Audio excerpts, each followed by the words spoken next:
기준금리가 사상 처음 2.5%로 낮아졌습니다. 이성태 한은총재는 더 내릴 가능성을 시사했습니다.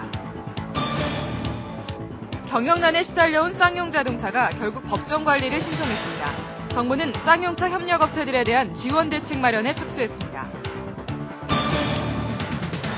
검찰이 인터넷 농객 미네르바로 알려진 박모 씨에 대해 오늘 구속영장을 청구했습니다. 우리나라 영화 시장이 3대 메이저에 지배되면서 불공정 거래 행위 발생 가능성이 높은 것으로 나타났습니다. 이상은 이 시간 주요 뉴스입니다.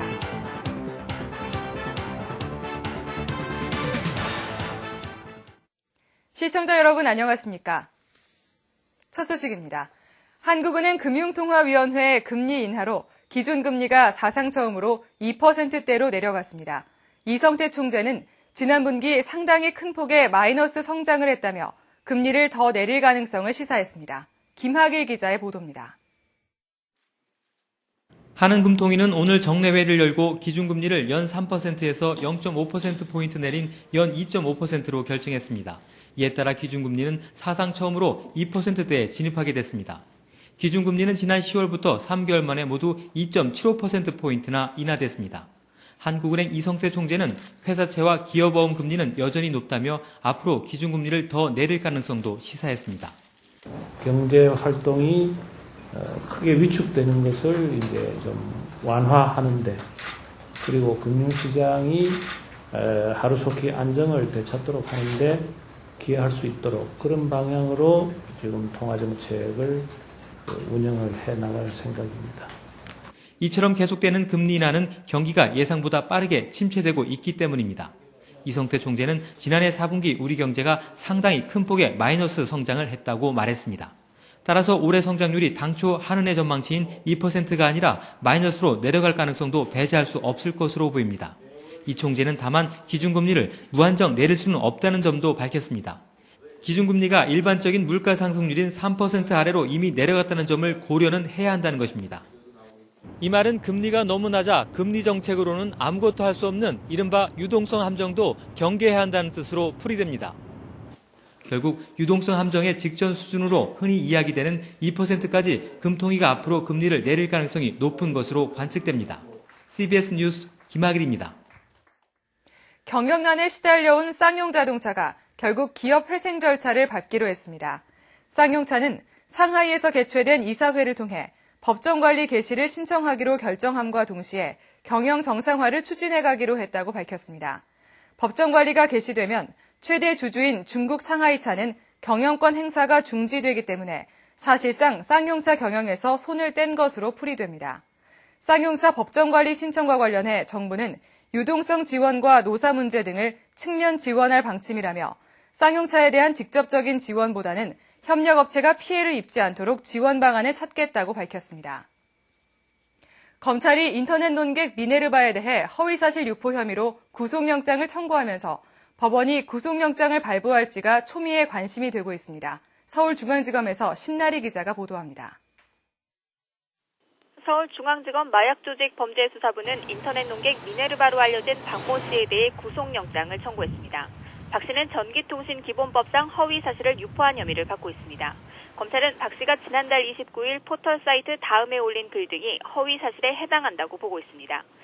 당시 박 씨는 정부가 긴급 업무명령을 통해 금융기관과 수출입 관련 주요 기업에 달러 매수를 금지하라는 긴급 공문을 전송했다는 글을 올렸습니다.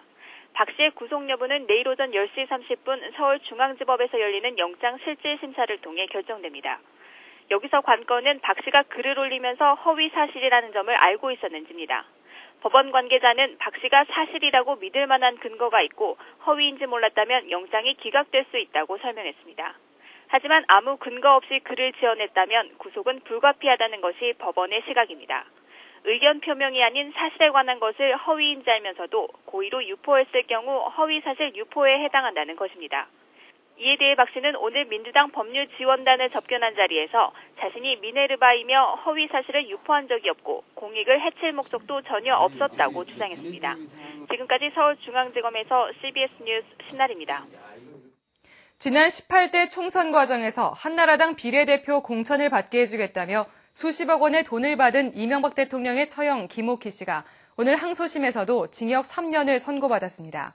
서울고등법원 형사 6부는 공천 청탁 대가로 30억여 원을 받은 혐의로 구속 기소된 김 씨에 대한 항소심에서 징역 3년에 추징금 31억 3천만 원을 선고했습니다. 재판부는 김옥희 씨와 함께 돈을 받은 브로커 김모 씨에게는 징역 1년 6개월을, 이들에게 돈을 건넨 김종원 버스 운송조합 이사장에게는 징역 1년을 선고했습니다. 인터넷 쇼핑 사이트 이용자들은 제품 정보의 정확성과 신뢰성을 가장 중시하고 있으며 도서와 컴퓨터몰 등에 대해 높은 만족도를 보이고 있는 것으로 나타났습니다.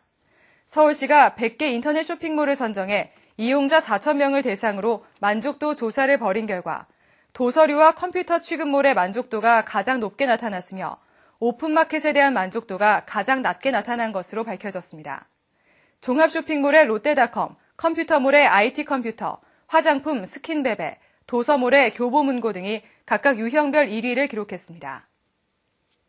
우리나라의 영화산업은 CJ와 오리온, 롯데 등 3대 메이저 중심으로 시장이 지배되는 구조가 고착돼 불공정 거래 행위 발생 가능성이 높은 것으로 나타났습니다.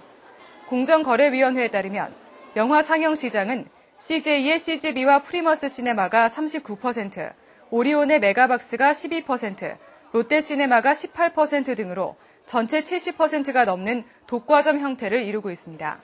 공정위 관계자는 영화 시장이 3대 메이저에 지배되는 구조는 다수의 불공정 거래 행위가 발생할 가능성이 상존하고 있어 지속적인 감시가 필요하다고 밝혔습니다. 마린보이는 바닷속 마약 운반책 마린보이가 된 전직 수영 선수를 통해 이루어지는 위험한 거래를 다룬 범죄 영화입니다. 소설을 영화화한 영화 말리와 나는 젊은 부부가 말썽꾸러기 개 말리로 인해 진실된 사랑을 깨닫는다는 휴먼 감동 드라마입니다. 새로 개봉한 영화를 김윤주 아나운서가 소개합니다. 영화 마린보이는 바닷속 마약 운반책인 일명 마린보이가 된 전직 수영 선수를 둘러싼 사건을 다루고 있습니다. 억대의 도박빚을 진 전직 국가대표 수영 선수 천수는 사채업자로부터 목숨까지 위협을 받게 됩니다. 전직 수영 강사 출신이에요. 그래서 좀 굉장히 낙천적이고 또 활동적이고 이런 친구인데 예기치 못하게 도박빚에 쫓겨서 사건에 휘말리게 되죠. 그래서 강 사장, 유리, 개코와 여러 가지 사건에 휘말리게 되는데 어느 날 마약 밀수업자 강 사장이 그의 빚을 갚아주는 조건으로 마약 운반책인 일명 마린보이 임무를 제안하게 되는데요. 강 사장의 소나기에서 벗어나려는 천수는 공항을 빠져나가려는 순간 마약 단속반 김 반장에게 체포돼서 마린보이 제안을 수락할 것을 강요받습니다. 결국 천수는 제안을 받아들여서 강 사장을 찾아가 그곳에서 매력적인 유리를 만나서 그녀에게 빠져듭니다.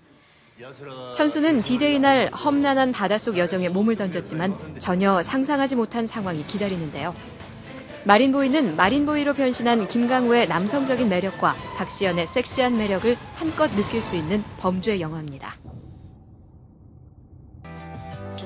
철없는 부부 존 그로건과 제니퍼는 이제 막 결혼을 해서 말썽꾸러기인 말리라는 레브라도 리트리버를 가족으로 영입합니다. 하지만 말리는 벽에 새로 칠한 페인트를 발톱으로 긁어버리고 가구를 망가뜨리고 훈련학교에서 퇴학까지 당하는 못 말리는 사고뭉치인데요. 그로건 부부가 이런 말리를 가족으로 받아들이려고 노력한 만큼이나 말리도 그들의 사랑에 뛰어들어서 가족의 일원이 됩니다. 영화 말리와 나는 젊은 부부가 말썽꾸러기 개로 인해서 진실된 사랑과 소중한 것이 무엇인지를 깨닫게 되는 가족의 이야기를 담고 있습니다. CBS 뉴스 김윤주입니다.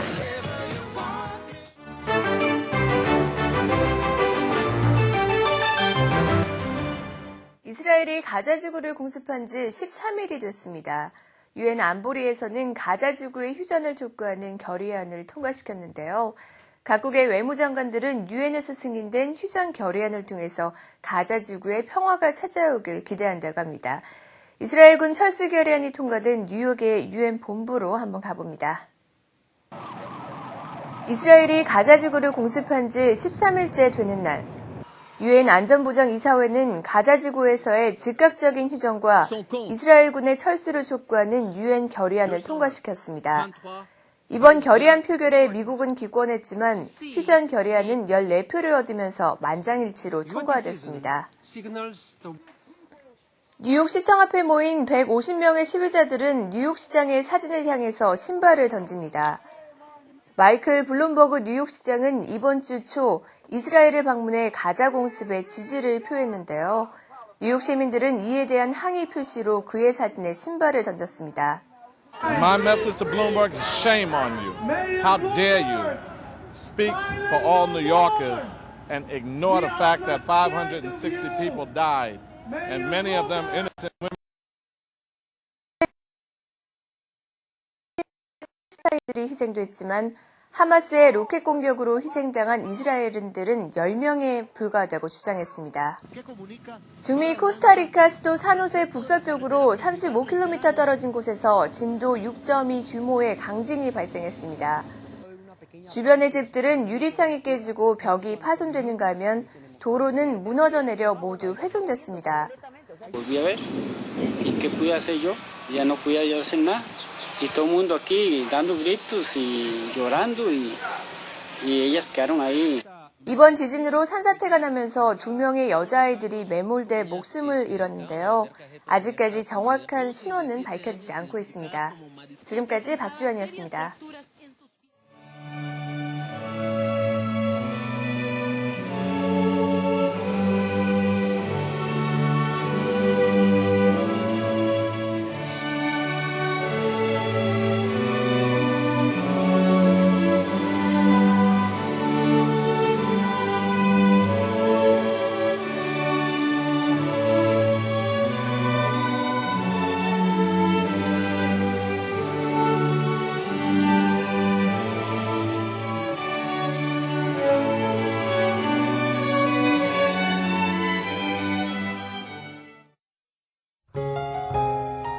날씨입니다.